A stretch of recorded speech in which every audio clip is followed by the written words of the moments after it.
Welcome to Explain, a series of health education programs published by the Patient Education Institute, the leading provider of interactive health education.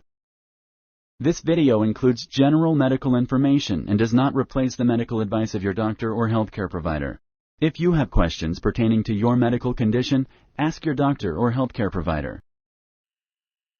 Hospitalized COVID patient. What to expect. Introduction. If your loved one has been hospitalized with severe COVID-19 infection, you won't be able to visit them as COVID is highly contagious. You will have many questions about treatment options. This program is for families and caregivers of COVID-19 patients who have been hospitalized. It will help you know what usually happens at the hospital when a COVID patient is admitted. Communication. Your loved one may have been admitted to a hospital or a field hospital created to help healthcare institutions manage the surge of COVID patients. In either case, it may be some time before you talk to a healthcare provider about your loved one. When they call you, be ready to give the healthcare team relevant information. The first step is to decide who in your family will be the spokesperson as you communicate with the healthcare providers. When you get a phone call from the hospital staff, be ready to share information about the patient's medical condition, medications, and preferences. They will ask you if the patient has medical directives or a living will. These are documents that the patient may have prepared in the past to indicate their wishes to receive specific medical procedures when their health deteriorates drastically. If no one calls you from the hospital after your loved one has been transferred to the ICU, call the hospital and ask to speak to someone. When you supply information about your loved one, please be prepared and concise, as the healthcare staff often takes care of many critical COVID-19 patients. Tell them if the patient smokes, has a respiratory disease, uses a CPAP, and any information that can help give them more specific care. Ventilation and intubation. Depending on the patient's medical condition, they may need help breathing. The healthcare team continuously checks blood oxygen levels to figure out the treatment. To help the patient breathe, the healthcare team will first try delivering oxygen through a cannula in the nose or a face mask. High-flow oxygen may also be used. If oxygen alone is inadequate to stabilize the patient, healthcare providers will try non-invasive ventilation. Non-invasive means no tube or catheter will go inside the body, through the mouth, or an opening in the throat. The non-invasive ventilators push air into the lungs and let the patient exhale it easily. A full face mask will be used. A tube will connect the mask to the non-invasive ventilator. If non-invasive ventilation does not help the patient, healthcare staff will try intubation. Intubation is the placement of a small plastic tube through the mouth into the windpipe, also known as the trachea. The tube will be connected to a mechanical ventilator machine to help the patient breathe. This will give their lungs a chance to rest and recover. Your loved one will not be able to talk while on a mechanical ventilator with a tube going into the windpipe. They will be sedated so they would relax while on a mechanical ventilator. The sedation would make it more difficult for the patient to communicate with pen and paper. Sponsored by the Patient Education Institute. www.patient-education.com. Over 5,000 videos and interactive tutorials.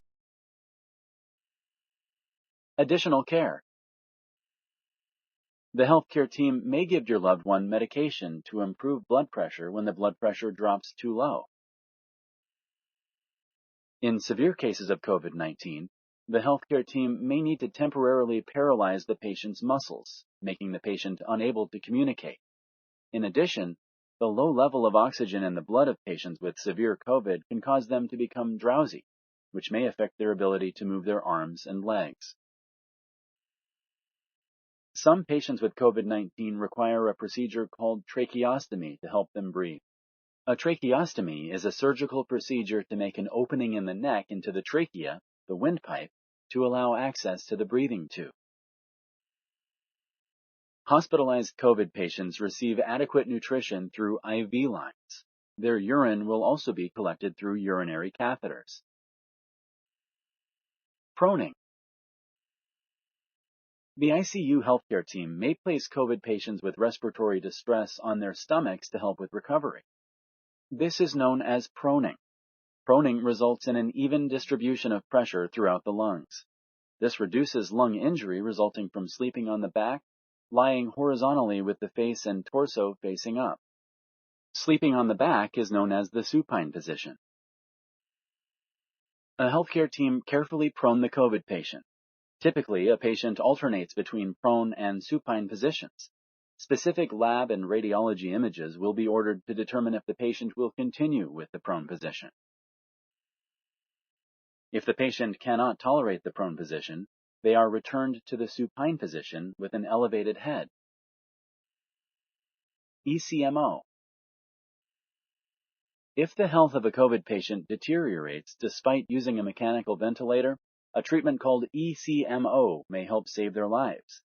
ECMO stands for extracorporeal membrane oxygenation. It is a machine that temporarily takes over the heart and lungs functions. The ECMO machine enables the patient to live and fight the COVID infection, but it does not treat COVID. Not all hospitals have ECMO machines in their ICUs.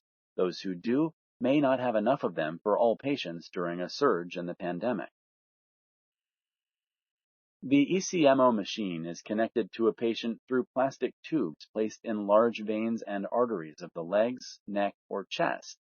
The ECMO machine pumps blood from the patient's body to an artificial lung, adding oxygen and removing carbon dioxide. The machine then pumps the oxygenated blood to the patient's artery, replacing the heart's function. A healthcare team watches the ECMO function. They also give patients on ECMO blood thinners so the blood does not clot. Blood clots can cause strokes. People on an ECMO machine are usually sedated so they won't feel the tubes going in and out of their bodies. The sedation medications make them sleepy. Healthcare providers will always try to help patients get off the ECMO machine as soon as possible. The longer a patient stays on ECMO, the lower are the chances of full recovery. If the patient's health improves, they are gradually taken off ECMO. Finally, the ECMO tubes are taken off and a surgeon stitches the entry spots. Recovery. If your loved one's lungs begin to show signs of improvement, the healthcare team will start giving your loved one breathing exercises to do on their own. This starts the process of weaning them off of the mechanical ventilator. This may take days, weeks, or months, depending on how severe the COVID infection is. As the patient's health improves, they are often moved out of the ICU to another part of the hospital. When the healthcare team decides that your loved one can continue recovering at home, the patient is discharged with home care instructions. Advanced directives. Unfortunately, some people do not improve to be taken off the ECMO machine. When their COVID infection spread and cannot be treated any longer, a decision about whether to continue sustaining their lives with ECMO must be made. If the patient cannot talk and say their wishes, the healthcare providers will speak with the patient's legally authorized representative, who is usually a spouse, parent, or child. If the patient has advanced directives, review them and communicate the patient's wishes to the healthcare team. The advanced directives and living will include the patient's wishes about end of life and other medical situations.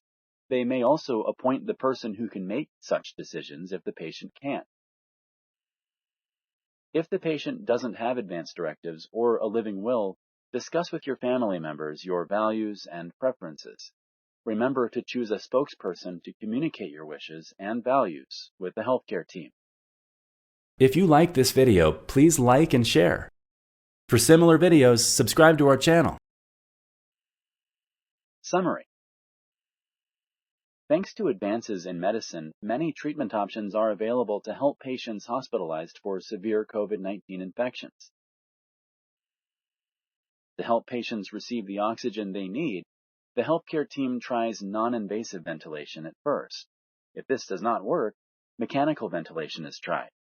Proning, which is having the patient lay on the stomach, is tried to reduce lung damage. The patient is often sedated with a tube going into the mouth and won't be able to communicate. If needed, more invasive treatments are available, such as tracheotomy and ECMO, which is a machine that takes the function of the lungs and heart temporarily. The patient will receive medicine and nutrition to help them fight the infection. When the patient's health improves, they are moved out of the ICU unit to another area of the hospital. They are gradually weaned off any medical device used to support their breathing. When they can recuperate at home, they are discharged with home instructions. Thank you for using Explain.